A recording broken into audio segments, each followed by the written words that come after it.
1986 में तत्कालीन रेल मंत्री स्वर्गीय माधवराव सिंधिया जी ने जब कमान संभाली थी मंत्रालय की, तो उस दौरान ये यहाँ पर क्षेत्रवासियों की रेल का सपना साकार हुआ था और ये पटरी उस समय यहाँ पर बिछाने का पूरा जो प्रारूप है, नक्शा है, तैयार कर लिया गया था।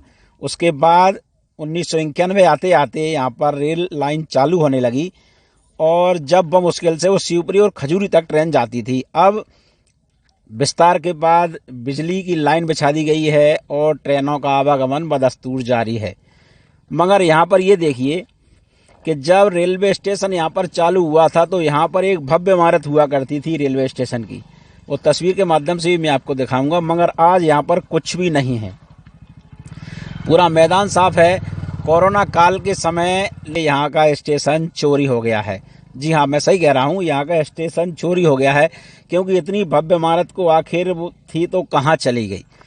जब हमने इसकी जानकारी जुटाने की कोशिश की तो पता चला कि कोई रेलवे के वरिष्ठ अधिकारी यहाँ से गुजरने वाले थे, इसलिए उनको नाराज ना हो, वो उनसे नाराजगी से बचने के लिए रातों रात यहाँ पर गड्ढा खोद के पूरी बिल्डिंग को उसी में समा दिया गया, समाहित कर दिया गया, ताकि कोई भी नामो निशान स्टेशन का ना रहे। मगर उसका सबसे ज़्यादा प्रभाव पड़ा तो लोकवासा क्षेत्र के आसपास के आने वाले यात्रियों पर पड़ा।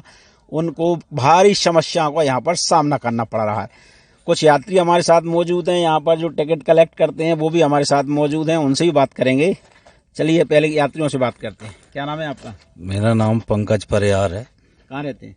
अटरूनी। यहाँ पर एक स्टेशन हुआ करता था, कहाँ है? वो गायब हो गया सर। कहाँ चला गया? वो मिटाल दिया गया है रेलवे वालों द्वारा। यहाँ पे यात्रियों को इतनी परेशानी है कि बरसात के टाइम पे हम मथुरा से लौटे थे करीबन बरसात के टाइम पे, तो यहाँ पे रात के लौटे थे तो इतना पानी बरस रहा था, कहीं छुपने को जगह नहीं थी। तो यहाँ पर तो वहाँ पर पास में एक शौचालय भी हुआ करता था। शौचालय भी नहीं है, वो भी मिटा दिया गया है यहाँ से, है ना? हाँ। पानी की व्यवस्था भी यहाँ पे सही सॉलिड नहीं है। यहाँ पे मतलब एकमात्र हैंडपंप लगा है पानी के नाम पे। हाँ, पानी के नाम पे हैंडपंप है। गायब हो गया है। स्टेशन भी गायब हो चुका है। यहाँ पे यात्रियों को लिए बैठने के लिए सीटें भी नहीं। देखो यात्री कैसे बैठे हैं। हाँ, नीचे बैठे हुए हैं। खासकर महिलाओं को ज्यादा दिक्कत है ना? खासकर सभी को दिक्कत है। हाँ, सभी को दिक्कत, महिलाओं को तो है ही है। नीचे बैठी बात। चलिए आपसे बात करते हैं। क्या नाम लिखते हैं पूरा? अनवर खान। अनवर खान। यहाँ पर आप टिकट उसका काम करते हैं, वितरण का? हाँ। कितने वर्षों से कर रहे हैं? 2006 से। 2006 से कर रहे हैं। तो 2006 से लेकर अभी तक कोई यहाँ पर तरक्की दिखाई दी है? कोई तरक्की नहीं दिखाई दी। सुबह जो गाड़ी आ रही है उसमें अंधेरा हो जाता है। मतलब यात्रियों को परेशान जल्दी आ जाती है। हाँ। नहीं तो यहाँ पर तो स्टेशन हुआ करता था पहले, था खंडर ही हो गया था वो। अच्छा, इसलिए ध्वस्त हो गया है। हाँ। बिजली व्यवस्था है नहीं? बिजली व्यवस्था नहीं है यहाँ पर, ना तो लाइट है। इनका क्या नाम? यात्रियों को सुनील आचार्य। सुनील आचार्य जी। अच्छा, चलिए ठीक। तो देखा दोस्तों, ये यात्री बता रहे हैं कि ना तो यहाँ पर बिजली है, पानी है, और ना ही यहाँ पर धूप छांव से बचने के लिए कोई व्यवस्था है। कुल मिलाकर के ये है कि देखने वाला कोई है नहीं, यात्री परेशान हो रहे हैं, उनकी सुनने वाला कोई है नहीं। अब हमारे साथ यहाँ पर मौजूद हैं, उपभोक्ताओं की समस्या उठाते हैं रेलवे बोर्ड के सामने। सुनील आचार्य जी हमारे साथ मौजूद हैं, मेंबर हैं वो। सर, ये कि आप आज निरीक्षण पे हैं, खासकर उपभोक्ताओं की समस्या उठाते हैं रेलवे बोर्ड के सामने। यहाँ पर लोकवासा में आकर आपने क्या देखा, अभी तक क्या समझ में आया है? अब देखिए, जो यहाँ पर काफी दिनों से शिकायतें आ रही थी, काफी ये बताया जा रहा था कि यात्रियों को यहाँ काफी परेशानी आ रही है। यहाँ पर जो पहले स्टेशन था उसको भी खत्म कर दिया गया है, सारी व्यवस्था, लाइट नहीं है, तो हमारा जो रेल जो यात्री है वो ठीक से यहाँ पर यात्रा नहीं कर पा रहा है। रेल प्रशासन की जहाँ तक बात है तो मैं कहता हूँ कि सारे स्टेशनों को आजकल रेल प्रशासन अच्छी तरह से मॉडिफाई करती जा रही है। पुराने स्टेशन थे सब, जैसे आप देखेंगे बीना से लेकर कोटा तक के स्टेशन जितने भी आ रहे थे, सभी लोगों को अच्छा कर दिया है।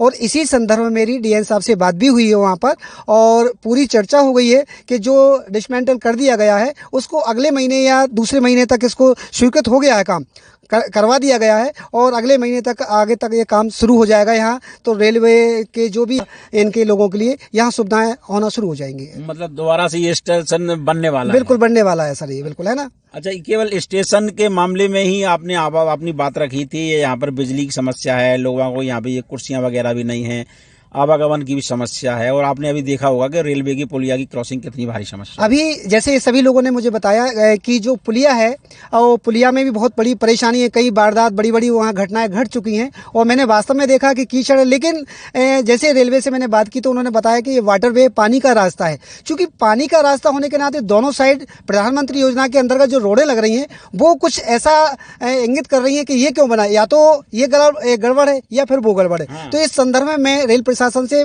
अपनी बैठक में बात करूंगा। मतलब दुरुस्ती होने की जरूरत है, या तो वो सही है या फिर वो सही। बिल्कुल बिल्कुल सर, है ना। जी जी बिल्कुल है ना। तो क्या क्या क्या मान के चलें, आज आप ये बैठे हुए हैं, क्षेत्रवासी आपके इंतजार में हैं, आश्वासन के इंतजार में, कितनी सकारात्मकता माने? मेरा तो अभी यही है कि अभी दिसंबर माह में मेरी मीटिंग है और इस संदर्भ में रेल प्रशासन पूरा कार्य कर रहा है और इसको मैं बड़ी प्रायोरिटी के साथ वहाँ पर रेल महाप्रबंधक के समक्ष रखूंगा कि यहाँ पर जो रेल यात्री परेशान हो रहे हैं, विंडो नहीं है, खिड़की नहीं है यहाँ पर टिकट बांटने के लिए, और रात को जैसे गाड़ी आती हैं तो रात को गाड़ी को टिकट वाले को दिखता ही नहीं कि कौन सी मैं कहाँ से दूँ क्या दूँ। तो इस संदर्भ में मैं बात करके और पूरी कोशिश करूँगा कि ये व्यवस्थाएँ सुचारू रूप से लागू हो जाए।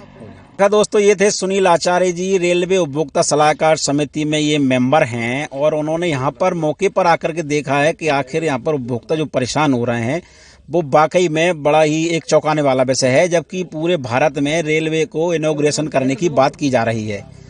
उनका भी यही मानना है कि यहाँ पर रेल मंत्री बड़े हैं या प्रधानमंत्री बड़े हैं, ये भी बड़ी चिंता का विषय है, क्योंकि प्रधानमंत्री सड़क को बीच में छोड़ दिया गया है, बीच में से रेल मंत्री जी जा रहे हैं और उसको भी जोड़ने की ज़रूरत है, ताकि ये जो गांव हैं, करीब 10 गांव की आवागमन की समस्या है उससे भी निजात मिल सके। उपभोक्ताओं को तो मिलेगी ही।